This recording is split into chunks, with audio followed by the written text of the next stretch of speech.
Hi friends, అమ్మ చెప్పింది బెండకాయలు చేత్తో కొయ్యకు కత్తెరతో కొయ్యి అని. చేత్తో కోసాను, మొత్తం దురద. సో నెక్స్ట్ మన సొరకాయ చూద్దాం రండి.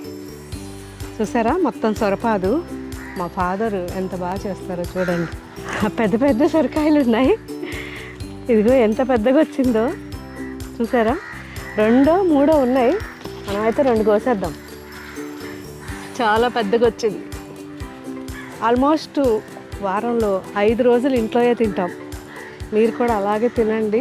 అదండి ఇక్కడ ఉన్నాయి అనుకోండి చిన్న చిన్నవి, ఇవన్నీ కోసుకోగలం మనం. కానీ ఇక్కడ చూసారా ఆ పైన కరివేపాకు చెట్టుకి అక్కడికి వెళ్ళి కాసింది. అసలు ఎలా తీయాలి దాన్ని చెప్పండి. సో మీరే ఐడియా ఇవ్వండి కామెంట్లో.